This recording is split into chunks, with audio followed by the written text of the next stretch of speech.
I'm about to show you how to push Tana to its absolute limits, turning it from a note-taking app into super software. If you've ever wondered what separates a clever template from a product that reliably solves real problems, this is the technical part of that. Today, I'm pulling back the curtain and showing what's behind the template. If we haven't met, I'm Nick. I've been a product designer for over 15 years, and I have an advanced degree in data science. I've spent my career designing advanced systems. For the last few years, I've been pushing Tana further than pretty much anyone. I created GigaBrain, which is the most advanced personal knowledge management system ever built in Tana, and I've co-designed Business in Tana with Simon, the second edition of which is coming in November. So, if you want to build using the same techniques I'm showing in this video and pick up product design and marketing skills while you do it, join Tana for Advanced Builders and get 35% off for the next 48 hours. If you're still more beginner than advanced, I recommend Tana 1, which is a comprehensive video course with helpful agents you can install into your Tana workspace. By the way, I'm proud to announce the grand opening of Strategic Circles, my new community where all of this connects. You get access to courses, workshops, and support from myself and other builders. I mention the community because studio level members get free access to Tana 1. On its own, that right there is a $247 value. But if you're ready for the advanced stuff, stay with me because what I'm about to show you will change the way you think about Tana. So I've got 8 different techniques that I'm going to be covering, some more abstract than others. The first 2 really permeate everything else that is done. And these 2 things are hidden infrastructure and shadow architecture.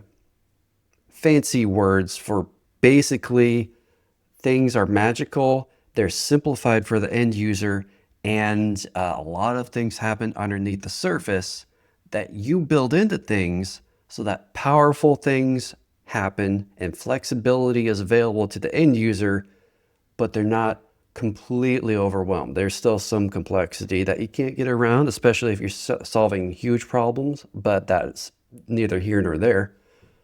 Let's show you some of that in action, okay? So first of all, a representation of the hidden infrastructure is this space right here. And each of these card spaces, they serve as action receptacles. I'm going to throw a lot of names around. They don't all necessarily, they're not trademarked or anything, but it's something for you to latch on to mentally, you know?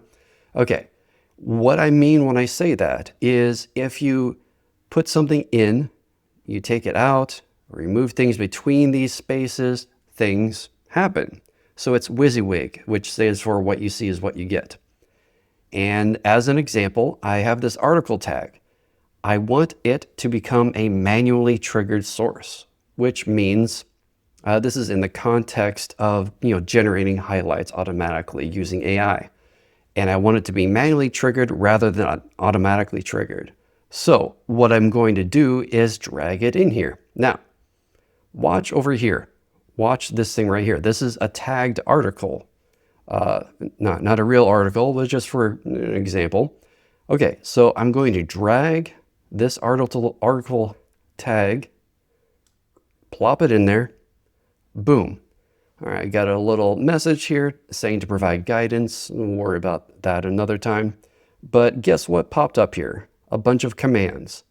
And these commands are specific to manually triggered sources in my system. And these would appear here, these capabilities would appear even if it weren't on screen. It's just something that now automatically happens to anything that ever has been or ever will be tagged an article because it's a manually triggered source now. And for the end user, it was just a click and drag. Under the surface, a lot of things happened, including, you see this? This is another tag that was applied to the article. And these tags can have tags themselves, etc., etc. So when I talk about shadow architecture, that is what I'm talking about. It's primarily tags with inheritance, and there's a whole scheme going on behind the scenes that the user doesn't need to know about. The end user is just saying, hey, I want to manually trigger articles. Click, drag, and now one or more tags are applied. So that's the shadow architecture. The hidden infrastructure is the things that do the tagging and other things that are happening behind the scenes. If you're ever curious what's happening when something magically happens, you're probably going to want to go to configure node. Oh, right, I need to zoom in since it's a card. There we go. And now, oh, look at onChild added. A command happened. And that's extending, when I add a tag that is adding some functionality, I'll call it extending a tag to something else. And so, yeah, it's filtering for things. I'm not going to go into the details, but long story short, it adds this tag, and that tag has, it comes bundled with a bunch of other things, and it has these fields, and it has commands available to it. All sorts of things come with that tag. So that is a hint at everything that's going on under the surface. Go back to the brain schema there. And all that the end user has to do, though, is click and drag a tag because of all of the hidden infrastructure and the shadow architecture. Hope that was clear. The next thing I want to talk about, so that covered two things right there. The next two come in a pair as well. That's functional queries and floating fields.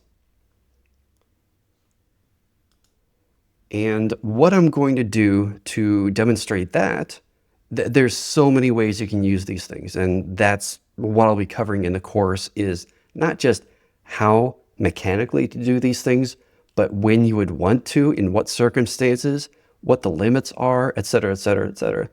Okay, but I'm going to be demonstrating how I turned a settings page into something that was very, very usable with end user interfaces where all they have to do is click to toggle something on or off, or make a selection from options that pop up, those kinds of things. What I'm going to do to demonstrate it, though, is something that I created a while back. So this was part of my Mindshift Mechanics course, and what I did was, using GigaBrain, I had gathered a bunch of highlights over time, and they had been sent all over my graph. Some of them went to a particular concept that is called We Are All Startups Now. A lot of the details don't matter per se, but the big important point is, over the course of months, I just accumulated all of these bits of knowledge that were all going to just the right places, one of them being this topic, this concept.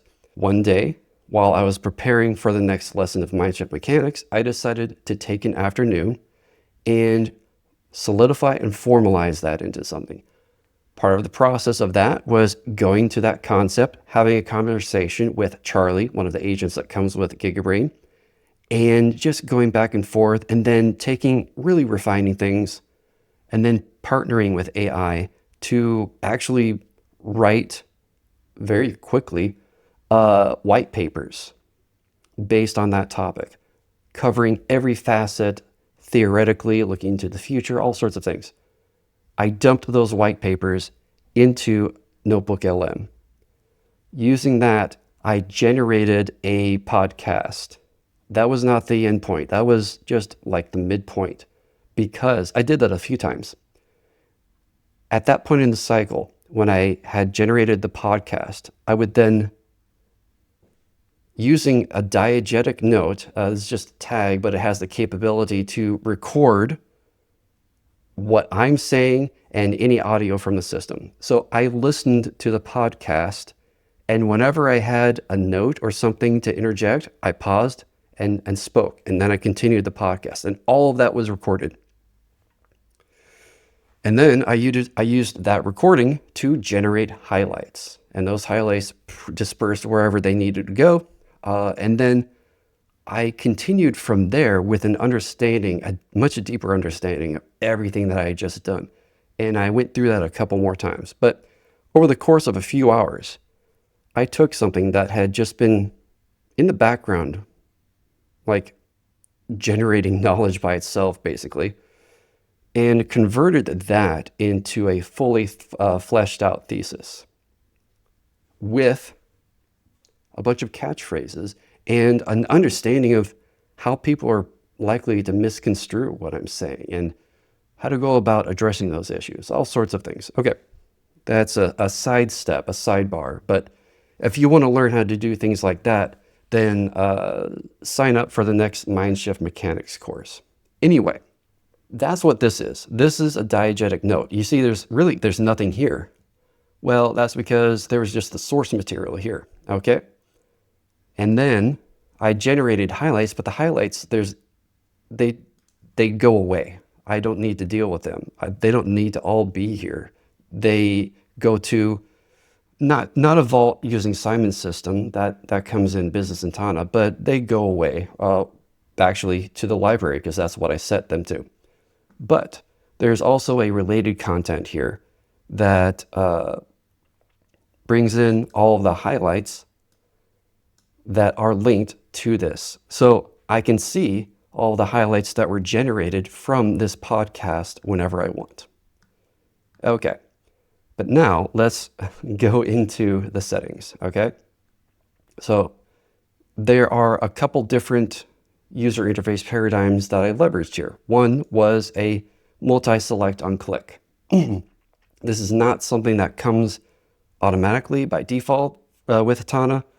You have to set up commands and filters to get this. However, once you set it up, you can leverage color. You can leverage the tooltips to assist the user in understanding what is happening, what selection is made, if any, and what will happen if you click on one of these things. There's also toggle buttons that you build out and you reflect current states, but also tell users what will happen if you click or don't click and what exists now.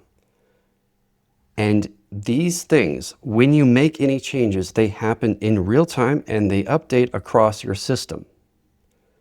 For instance, let's go to the other options, these portals, the highlight portal on sources. That's exactly what this is. In GigaBrain, I call the related content portals, okay? So this is the portal that puts highlights on your sources, and diegetic note is a source in my GigaBrain. Okay, so let's say I don't want that anymore. Okay, I will just toggle that off. There we go, it disappeared. Throughout my whole system, it updates instantaneously. I just turned it back on. Okay, how is that done? Well, you can, whenever there is a command, you can shift or command click depending on if you want it in a panel or one of these new tabs. I'm going to shift click that one. Okay, this is the command. And you can see it's filtering. It only appears if things are toggled on, and then it runs some commands. Okay, so this is where the functional query part comes in. That was a lot of talking to get to this. This command uses as context a query, which, this query is about some super tags, and it refreshes it just to make sure everything's up to date. And then the next one runs commands on all the children of that query. And it removes this thing that gives that ability, okay?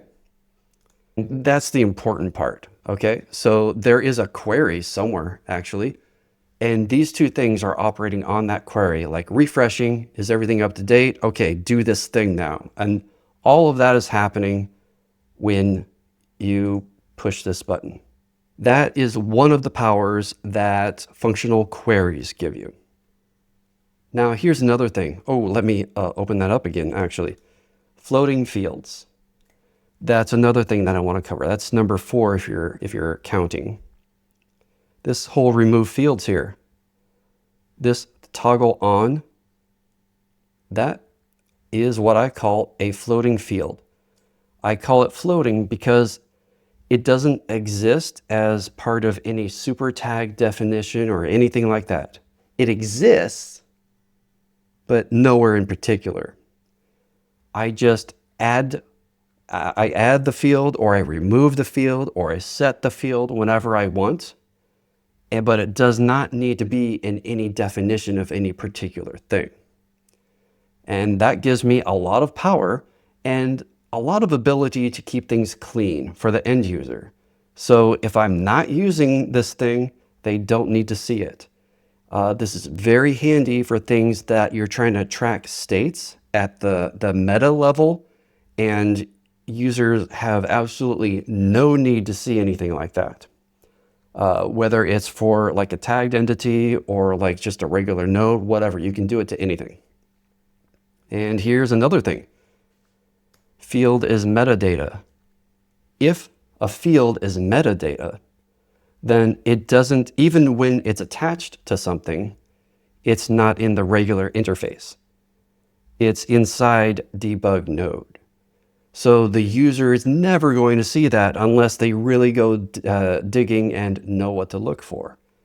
I do this all the time for things that I really need to track what has or has not been done, but I really don't want to clutter things for the end user.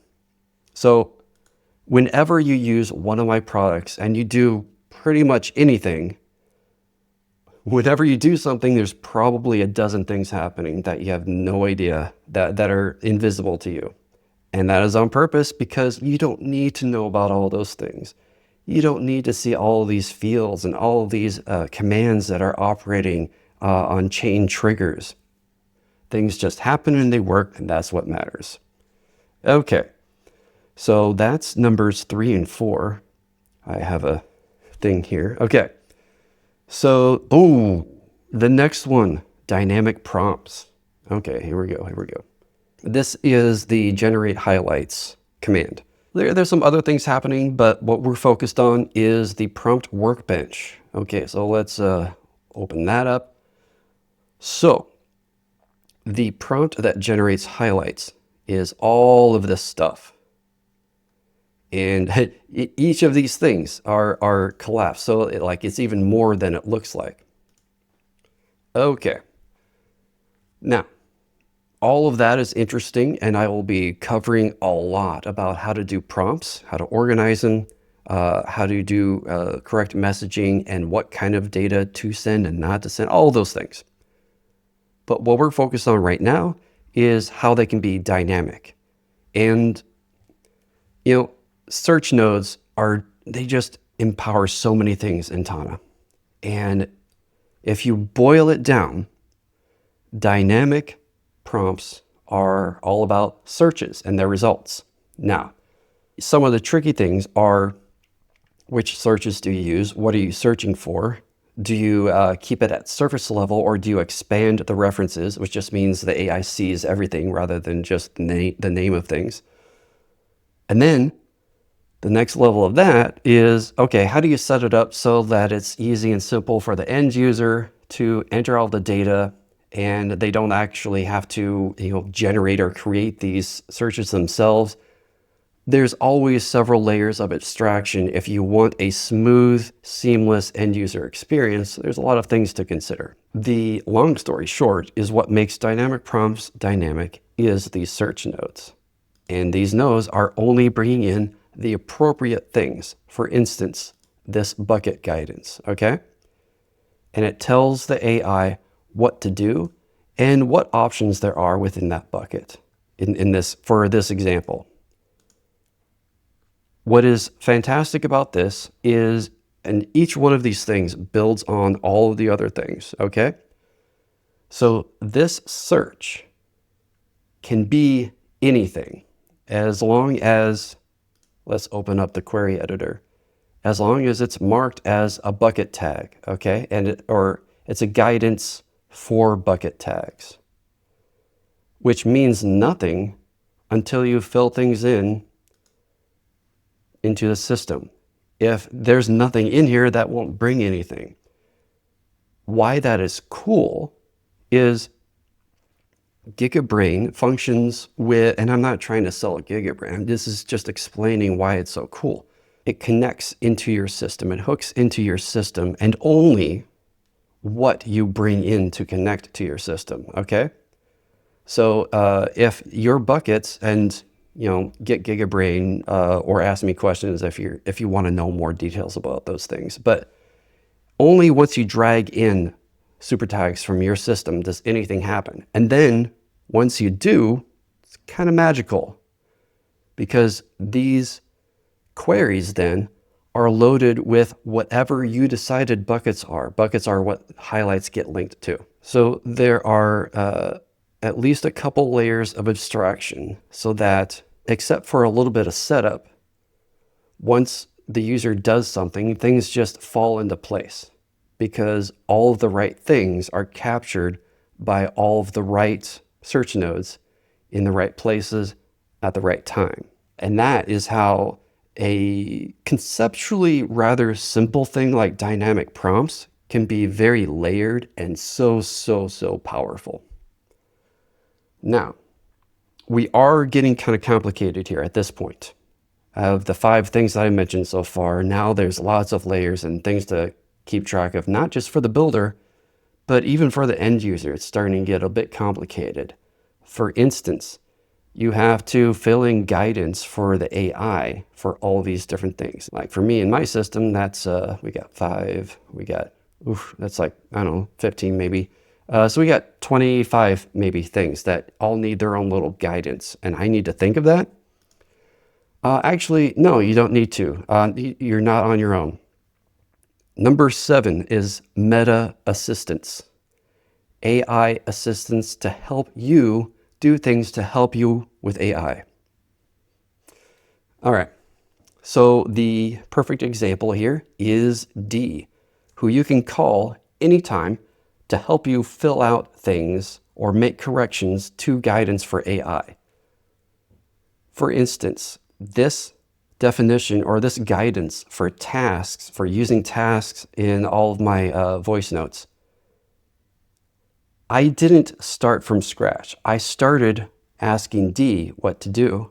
And then I was like, no, this isn't good enough. How about we do this instead? And I arrived at this. Very, very helpful. And I will teach you how to build meta assistants in TFAB, Tana for Advanced Builders.